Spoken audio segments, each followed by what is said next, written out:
And after you're done with some of those exercises, you're like, oh, damn, that's a poem, like I wrote Yeah, that. That's really cool. I love And it. so, yeah, I definitely recommend Poem Crazy. I think that's a really fun book. All right. Hello, writers and crafters. I'm Valerie Sun. And I'm Eric Mertz. And this is episode 177 of the podcast, and it is Ooh. February 12th as we record this. Today, our main topic is going to be craft books and What our, do we like? yeah, what do we What like? What craft books? books? It's going to be a craft book rah, rah, rah. And just to Episode. we don't know what the other one's going to talk about. We're Yeah. going to surprise each other with this. So Yeah, our favorites. All right. Thank you to our existing patrons for believing in our work offline. And here on the podcast, you can become a patron of the arts at patreon.com/Valerie Isan, IHSAN, for books, writing instruction, coaching, and planning. And you can go to patreon.com/Strange Air Stories for short stories in the paranormal mystery genre. Also, whatever you're going to come up with. Like, didn't you say you were going to revive that a little soon to be bit? announced. Soon to be Soon to be announced. announced. Right Yep. on. Author updates. I was talking with a client. This is so funny. My client gave me great advice. It was going to be the other way around, and at the very end she ended up kind of like coaching me a little bit. It was I awesome. love that. Yeah. It was great. So, I told you that I was going to be working my way systematically through the house, kind of like decluttering and getting rid of everything that I wanted to not bring to Costa Rica with me. And I kept wanting to start in this room. And, I set that goal for myself like 6 weeks ago, maybe more, and it's still not done. And so she was like, you're starting with the hardest room in the house because there's a lot of stuff in here. Also, the closet is my clothes, so it also included like all of my, belongings, trying on everything, and then all this. And when I moved to Costa Rica, like I'm not going to have my own office. I have to share with Ali. So I can't bring all of this, there is going to be nowhere to put it. So there was a lot of feelings, and having to like, anyway, she was like, that's the hardest room in the house. You should start with the bathroom. Yeah. So I'm going to I get it. start with the bathroom. Yeah. Yeah. It's like when And you're moving, actually, like, yeah, yeah. actually I have a friend that's coming in to spend the weekend with us. And so we don't have a garage in our house. So we have this, we call it the annex. It's this room kind of at the back of the house, and it's sort of like our storage unit. We have shelves up there with our kitchen stuff and our lawn care gardening tools and things like that. So we're going to put a little air mattress in there as kind of the guest room, and so we need to like clean it up. So it's like, oh well, maybe I should just start with the annex because I got to clean it up for this weekend anyway. So I did work on it a little bit yesterday. So Nice. yeah, I think that's pretty much my update. That's what I've been working on. Got it. Yeah. I wish I had more than this has been like a real busy, there's been a lot of inquiry professionally, like ghostwriting wise and editing wise. I've just been inundated. So I've really been kind of like reorganizing my life around the added time demand of responding to emails and doing the exploratory phone calls. And people want things from you. They want you to like, I mean, people ask for some really interesting things. So, like today, I've got to carve out some time for, send me a success story, send me a this. Send me a sample. These kind of things are.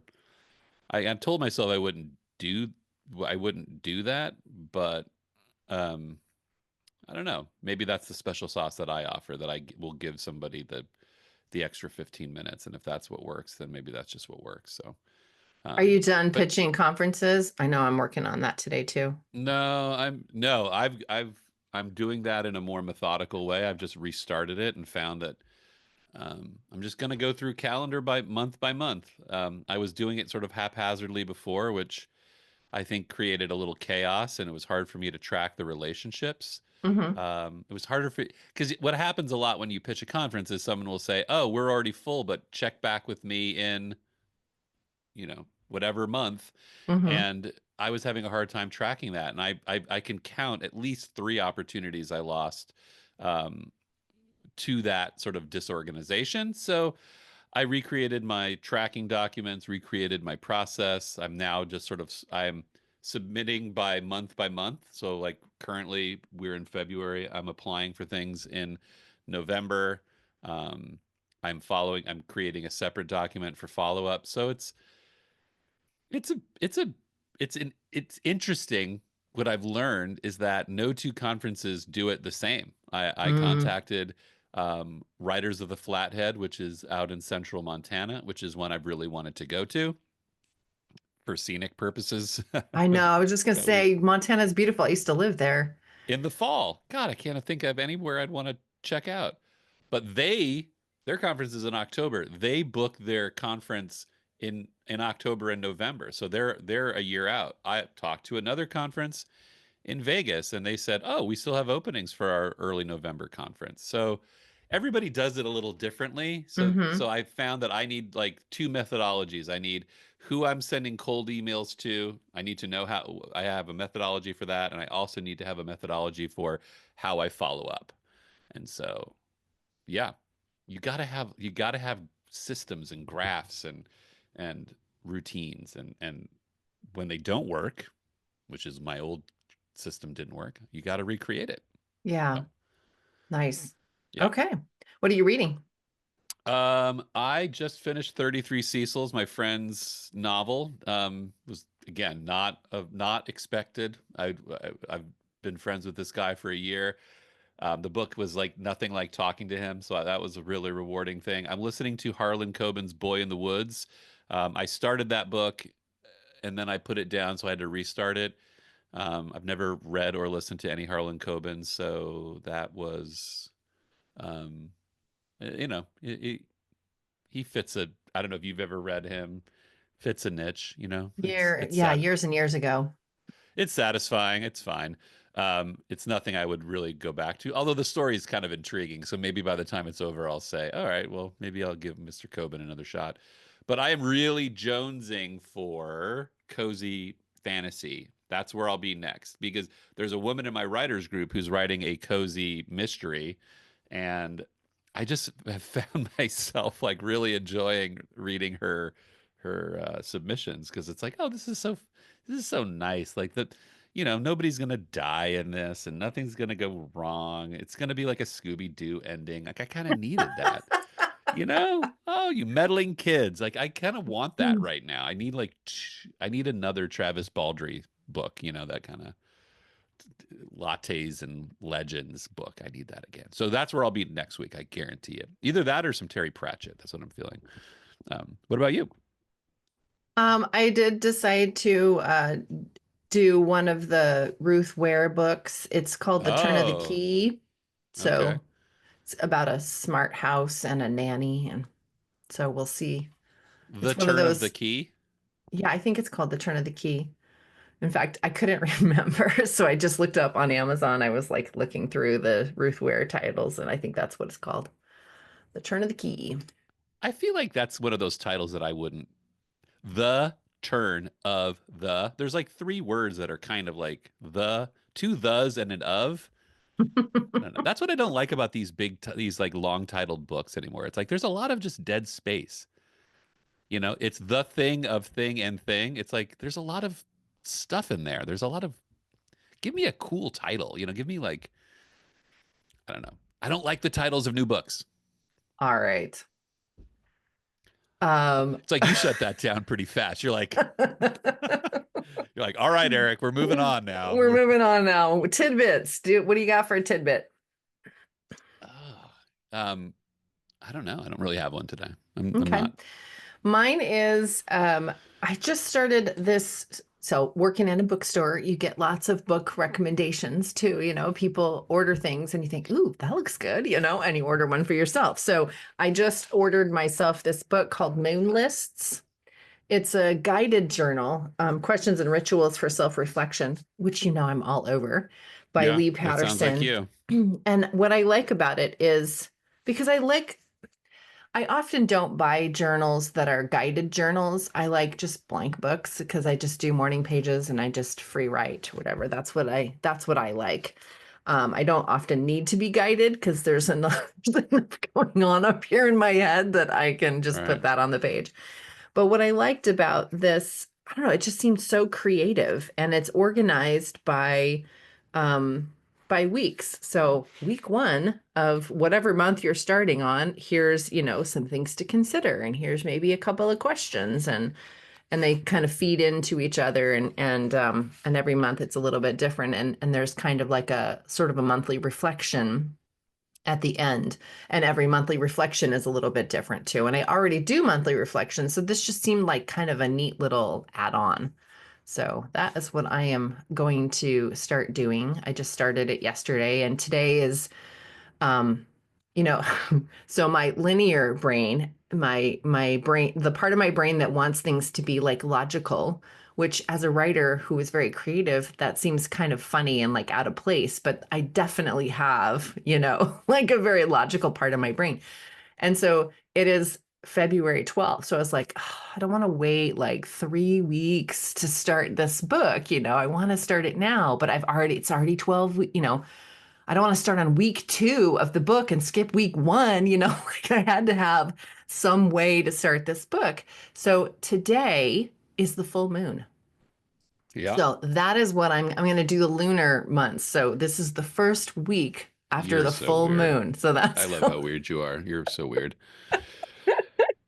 that So makes weird. sense in my brain. It's I logical know. and creative. It's Yep, awesome. yep. I can see that. Somewhere there's someone who's like listening, going, "Yeah, you're so right. That's raw." I'm still reeling over like, how do you those book titles are so onerous these days. Like I'm surprised you shut me down so fast. Why'd you shut me down? I'm still reeling from that. I think we got to have a conversation offline about this. Okay, let's get to the books. So when I Which are all teach, going to have awesome titles, right? Watch what probably. the name of the titles are going to be rad. I love that you just used the word rad. I think we should bring that back into vernacular. I use that I have a all the 10-year-old time, like who's in the starting 90s. my 10-year-old is using language that I like. I know what it means, but like I could never use it. Like Hmm. Riz, like that's the stupidest word ever. So now I I just don't drop like 80s words. I drop all the Saved by the Bell terminology I can and just watch his like little mind go, "What? know. Rad? What does that mean? The same thing as Riz." And my dad looked at me the same way because I didn't say cool. And I'm trying to learn like Spanish Riz, slang you're looking and the yeah. Spanish Riz. You're looking for Spanish Riz. Oh boy. Okay, so when I start teaching, um, or I don't know why I said start, but when I go in and I teach anything, I have like a resource list and I always do Yep. book recommendations. And so there's like 2 or 3, depending on which class I'm teaching, there's always like 3 books that I recommend always. And Do and you put so this up on a slide? yeah, usually. Or I I don't, write but it I on a verbalized board. this. I have What's like that? a, yeah. I don't put it on a slide. I should, because I usually throw out some like, It's always the same 3 books. So I'm going to tell you huh. those and then I'll move on to some of the other ones that I have in my Well, I thought personal I think what we collection. should do is go one and then the other, and we'll talk. Like you go do one, and then I'll do one, and then you do one, and I'll do one, and you do one. You don't want to do it that way? That's fine. You don't want. So You don't like. You're shutting me down so much no, today. no, no, I no. must be like bugging you. Um, okay, do it your way. Do it your way. No, no, no, no. Okay, so one of them that I always recommend is actually, and I do have that one right here, is Fast Draft Your Memoir by Rachel Ooh, Herron. good one. So have you read this? I've heard it recommended a lot. Yes. Yeah.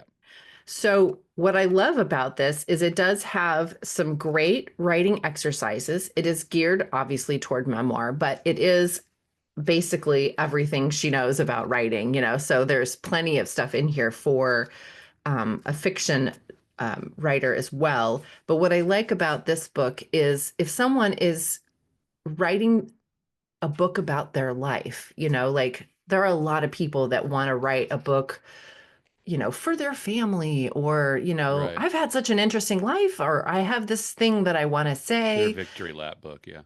And I think that everyone's got a story to tell, and I think it's important that everyone tell their story. But sometimes they start out, especially if they're not like a writer from before, they just all Right. of a sudden want to write this one book. And they don't think of themselves as a career author. They just have this memoir they want to write. They often, you know, I can see the pages adding up. They need a way to Stop navel gazing. no, I think there's a place for navel gazing in memoir writing, definitely. But Sure. I mean, we don't want this to be 20,000 pages long. There's got Right. to be a way to make this shorter. And so this book has great exercises on really narrowing down the focus of what your book is really going to be about, so that you don't write the autobiography, because those are boring. The Right. memoir is Unless you're about like a that former time president or when. something. Yeah. Yeah. Yeah. So Um, that's a definite one that I always recommend. Interesting. Okay. I like that one. Is What's it my yours? turn? Are we Yep, are we it's going your turn. are we doing the ping pong thing? We're We're going back doing and the ping forth. pong thing. Okay. I and for anybody watching, like Val has them in her hands. Mine are on a shelf over there, and I'm not gonna go get up and grab them because that's bad TV. Um, I the first real craft book that hit me was a book by John Sayles called Thinking in Pictures, and that was when I decided I wanted to start writing screenplays. And it's it's the most comprehensive book about I've ever read about how to think about writing before writing. He talks about writing this basically like writing a novel. He was a truck driver. He was, meeting people. He'd pick up hitchhikers and he was writing this novel and he decided to turn it into a screenplay. And it's all about like the expression of a novel is this. It's like there's a novelistic approach to writing something. But then if you're going to write a screenplay, you have to, it's less about the internal aspects of the book and it's more about the external aspects of the story. So he kind of takes a book apart and puts it into a film, and he uses the movie Matewan, which is a fantastic, absolutely fantastic movie. um One of the best, like most underrated movies of the 80s. And he really just says like, look, here's how this worked. Here's how I took this scene which was going to be like this and it ends up like this. And it's just one of those great like, here is the theory in play. And uh I go back to it all the time. You can pick it up and read parts of it because it kind of breaks down like, here's how you write a novel, here's how I wrote a novel, here's how I turned it into a screenplay, and here's how I made the movie. And it really helps your writer brain like think big picture. Nice. Um, my next mention is Visual aid coming, guys. She's going to hold it up. Here we go. this one I wanted to bring out because it's so wildly different from anything I've ever read before. And it was so inspiring to try writing in a totally new way. So it's called Poem Crazy. I've never heard of that And book. yeah, it's by Susan Goldsmith Woolridge. Three names. That's Yeah, some credibility. Poem Crazy, Freeing Your Life with Words. So I'm not a poet at all. And I enjoy an occasional poem. I don't own very many books on poetry or books of poetry. I have a few favorite, people that I like to follow, and I'll grab their books because I heard them read or something like that in an event. But I love this book because it it helps you express yourself in a totally new way. And the author taught poetry um, in the prisons. Like she would go in Oh, and love it. and yeah, so she's got some cool stories in there also about and great exercises. And after you're done with some of those exercises, you're like, oh, damn, that's a poem, like. I wrote Yeah, that. That's really cool. I love And it. so, yeah, I definitely recommend Poem Crazy. I think that's a really fun book. All right. I like that. I'm actually going to take that recommendation because I just yesterday was I have a massive shelf of poetry. That's used to be like a good third of what I read, and I just sort of wandered in from a very cold dog walk, and I walked right to that shelf because it was near the fireplace, and then I stood there for about a half an hour and just like, oh, I love Dylan Thomas, and I would read like three Dylan Thomas poems. And I'm going to start doing that more often. I have so many books around here that are just grab and look. So Hmm. I'm glad you brought that up. My next book is The Art of Dramatic Writing by Lejos Agri. I'm screwing that name up. If anybody's Czech and wants to write in and tell me how I'm saying it wrong. Lajosegri, The Art of Dramatic Writing. Um, it's it is sort of like a cross between the last book I mentioned and the Strunk and White, sort of like, the elements of style. He Hmm. talks a lot about it's all playwriting, so but it's not about play. He uses playwriting as an example, but it's not about playwriting. He talks about like when you write a play or just so insert like book, story, screenplay, whatever. He talks about like feeding the reader or audience's expectation and things you can and can't do. Um, there's a theory in there that I've pulled out for years called dramatic jumps, where it's like a character cannot jump from point A to point D because the audience is going to see that you jumped over a piece of uh, a natural progression.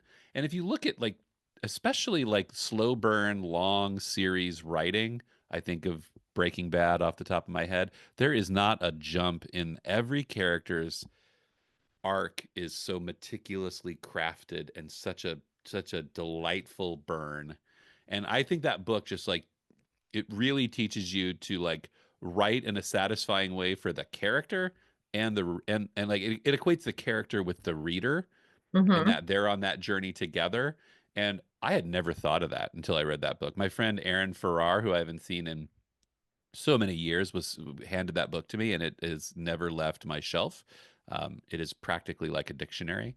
It's another one that I'll pick up just randomly and be like, oh, here's a little chapter on, how to use setting to express character. It's amazing. One should have that book all the time. And I just looked it up. It's like $6 on Amazon. Like you could go get a cup of coffee today, or you could go get this book, and I promise you the book will last longer than the coffee. I promise. Awesome. Unless you really Um, sip the coffee, like really for years.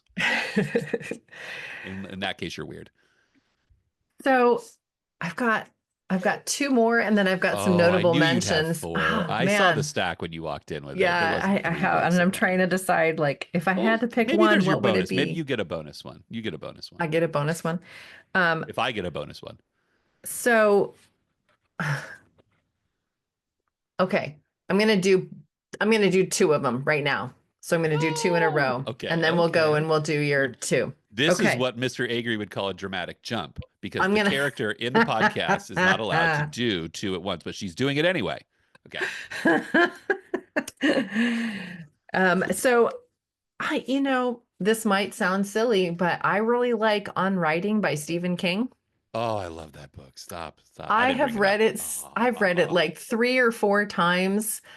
It gives such great advice for writing, and I also read it knowing that that's advice for him. yeah. Like I don't Yep. actually take some of his advice to heart No, at you can't. all. I do It's just just the life. opposite. Yeah. But I like the way he talks about it. I like the way he makes me think about like, oh, yeah, I would never do that. Okay, but that's fine, Right. or Right. or Right. wow, that's a great idea, or I like the way he thinks about that. And then because of my, like love of reading memoir, at the very end, he tells his story of Right. how he got into the accident and how he pulled his way back and Yep. started writing again afterwards. And Yep. that just, chef's kiss. I love that. So Yeah. you I, can't w- not Yeah. read on writing. Now I have a long-standing argument with a common colleague whose name rhymes with Eric Witchy, and he doesn't like that book. And I think he doesn't like it because he thinks like, well, that's his path to Hmm. writing, and that's not mine. And I said, well, that's Hmm. not he's not telling you to take this path. He's just telling you that this is a path. And I think the brilliance of that book is it validates whatever silly path you have, Hmm. right? Like that's what it always does for me. It's like, oh, like this is I can do this too because that's his story is as unexpected as any other. So Yeah. yeah, And then my last book that I will show the on the YouTube channel the is bonus book. actually, Oh, do you George know this Saunders. one? George I Saunders, don't. A Swim in a Pond in the Rain, in which Wow. four Russians give a master class on writing, reading, and life. Now, I loved this book so much, I bought it in hardcover, but he actually consumed it as an audiobook. And the reason why is This is because, wait, pause. This is Lincoln in the Bardo, George Saunders, right? yeah. Okay. Right. Which I And love. actually, I haven't read any of his fiction, but I loved this book. And part of the reason I listened to it in audio is the the production of the audiobook was awesome. So he read, he narrated his words, but then all of the Russian short stories were narrated by different actors. And so Oh. I got a little, the production quality was great. Also, I hadn't read any of these Russian short Are we talking storyists. about classics like Chekhov and yeah, yeah. Yeah. And so that was a great way to consume it. And the way he, took apart each of the short stories and asked questions along the way and showed you how to analyze story. Um, I'm gonna buy this while you're talking about it. yeah, and oh my God, I just remembered another one that I totally okay, I'm gonna You're have already to on add. four. I'm sorry, I have so many other books. I knew this was like That's giving all you that's like all a I will say about that. So you can do more. And I'll just so the listeners know, I will have a list of all of these books, and I will also include all of the notable mentions that I didn't mention in the podcast because we you ran out of listen, time. I knew when we came up with this topic, it's like she's gonna come in with a book of like 12 stack of 12 books. 'Cause here's the reason, folks. She works at a bookstore. So she sees these all Also, the we're time. voracious readers, Eric. Absolutely. All right, so I'm gonna do the little cheat code. I'm gonna do two more. I'm gonna go with a very generic one, but I think every time I try to shake this, it comes back. Um, and that's Save the Cat by Blake Snyder, like the last book Mhm. you'll ever need on screenwriting. I know I'm bringing up a lot of screenwriting books, but it's like that one is, and I know that the Save the Cat formula, like once you read it, it kind of ruins movies a little bit. It makes it hard to watch passively. You really but it is so ingrained in the form. It is so ingrained in novelists now too to be thinking in these terms. That I think if you don't read that book, you are really, I would just say you're kind of cheating yourself out of the opportunity to like. Here's what I always tell people when they say, "Oh, I hate that book. It's like a cheat code." I'm like, learn the rules so you can break these rules. If you really want to be, good writers follow the rules and great writers like bend them. And I think that book is the perfect like, invitation to bend the rules. Great book. And the beat sheet is priceless. If you if you are an author services person and you can hand someone a beat sheet and say this is what I follow, they think, wow, this guy knows what he's doing. Um, Nice. and last, I this is certainly not least, but Writing in Restaurants by David Mamet. I it is the gospel of to me. Like it is there's so much good stuff in that book about just the it's sort of like the a different version of On Writing where he just talks about things that are writerly and like it kind of gives you permission to be different. Like I read it and it gave me permission to be different. Like I can be the guy That's that nice. I can go to the bar and sit there with my little notepad and write things and it doesn't matter. Like that's who I am. Like if this is who you are, this is what you do, then do it this way. Mm-hmm. And there's a really great moment in that book where he's addressing a group of grad students, and a grad student asks him, or a potential grad student asks him, what he should do for grad school, and he says, "Don't go to grad school." And he tells the guy, "Find a bar where there's no television and where people play pool, and sit there for the next 2 years. That's what you do if you want to be a writer instead of going to grad school." Wow. And at the time I read that, I was like at teetering on grad school or not grad school for Uh-huh. writing. And when I read that, I thought, all right, I'm okay, not going to grad school. I somehow am in that book, and I'm I asked that question of you, and this is the answer. It's amazing. Again, it's another one you can probably find on like online for $5, or you can go to Tsunami Books, and they may have it on the shelf there. They should. It's actually really hard to find. I ended up What? having to find it on like Because I have all the copies. abebooks.com or something like that and I bought have it all the used. copies. That's why people, you got to come to me to get them. I think I have 3 copies of it, honestly, Awesome. maybe 4. Well, that was fun. And I have 1, 2, 3, 4, 5 more books in notable mentions on the list. Just saying. So you'll have to Wow. come to the podcast show notes to see the rest of those. And I just bought George Saunders' book, since it's that easy in life, people. You could just be listening to this podcast and going to your Amazon shelf and adding them. And I don't condone Amazon as like a habit, but if you really want to just strike while the iron's hot, go get it. I actually like using Kobo because I have a great Kobo reader. I like the e-reader for Kobo better than the Kindle e-reader I have. And they also do audiobooks through Kobo as well. So you can totally replace Amazon with Kobo if you want. All right. Well, that's all I've got to say. That's all I got to say. All right. Thanks for joining me. This was super My fun. Great pleasure. idea. And we'll see you next time. Bye for See now. you soon. Bye bye.